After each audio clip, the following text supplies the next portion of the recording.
In many villages and towns across Togo, women grow up learning how to endure.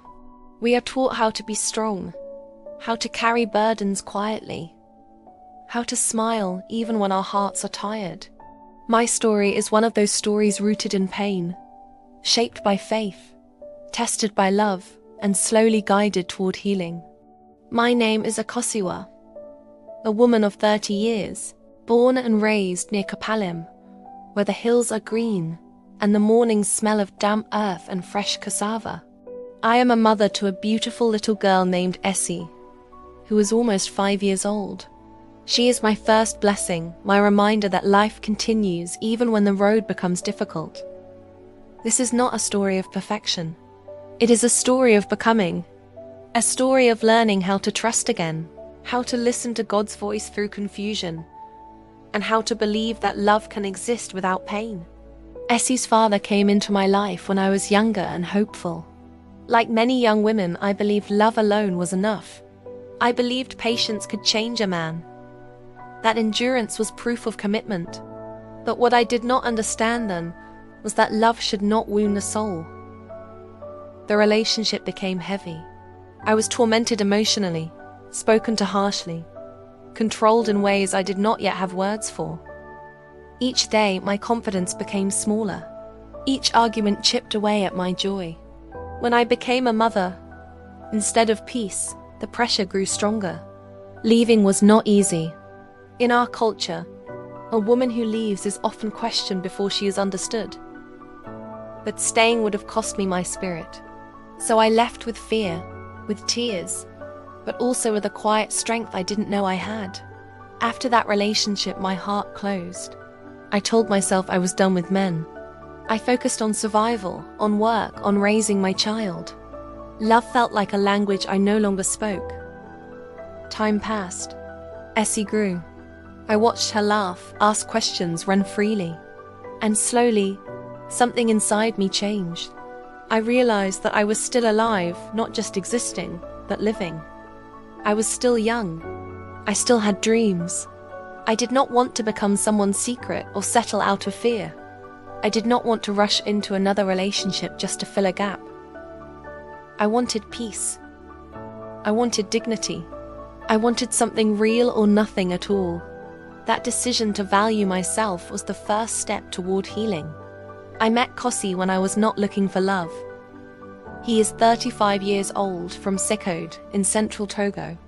A calm man, observant, the kind who listens more than he speaks. From the beginning, he was honest with me. He told me he had never been married and had no children, not because he was avoiding responsibility, but because he wanted to build something solid before starting a family. His work takes him deep into forest areas near Chamba, sometimes for months. Because of that, we live in different towns. Distance tested us early, but honesty held us together. We have been together for almost a year now. Kossi does not love loudly, but he loves intentionally. He gives me access to his phone. He is transparent with his money. He hides nothing. With the little he earns, he supports me and my daughter without conditions. In Togolese culture, a man who accepts another man's child shows true character. Kossi treats Essie with gentleness and respect. When he comes to visit, he does not sit and wait to be served. He washes clothes. He cooks. He cleans. When I go to work, he holds the home together. Sometimes he is quiet, especially while doing chores, but his silence is peaceful, not cold. He is my gossip partner, my best friend, my safe place. He tells me, we do things together. We are one, and with him, life feels lighter. Even in good love, old wounds can speak. Sometimes I get irritated over small things. Sometimes my emotions change without warning. There are moments when I ask myself, why don't I feel loved the way I think I should? I have learned that trauma does not disappear just because love arrives. Healing takes time. Some days, love feels warm and full. Other days, it feels distant and quiet. But I am learning not to judge myself for that. Love after pain is not dramatic, it is patient. I am a Christian, working under a pastor in Lom. My faith is important to me. It guides my choices, even when I struggle. The pastor spoke to me about premarital sex, reminding me of God's order. I was honest with him about my situation. I did not hide the truth. His words were firm, sometimes difficult, but they made me reflect deeply. At the same time, Kossi expressed his desire for us to have a child, especially since his work means we may not meet again until November. This conversation scared me, not because I don't see a future, but because I want to do things wisely and in peace.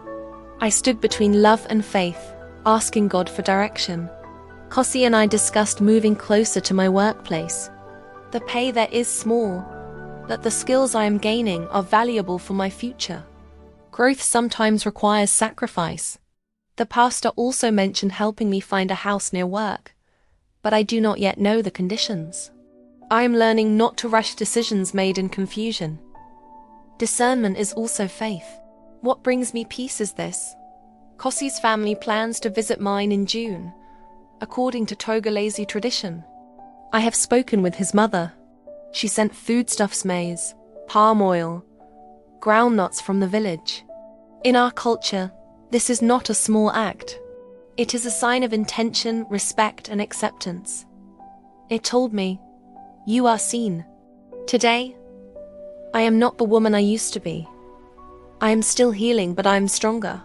I am learning to communicate honestly, to set boundaries gently, to trust God even when the road is unclear. I choose peace over pressure, wisdom over fear, growth over rushing. My story is still unfolding, but for the first time in many years, I am not afraid of the ending. Here in Togo, surrounded by faith, culture, family, and a love that does not wound, I believe my life is moving towards something calm, stable, and God-guided.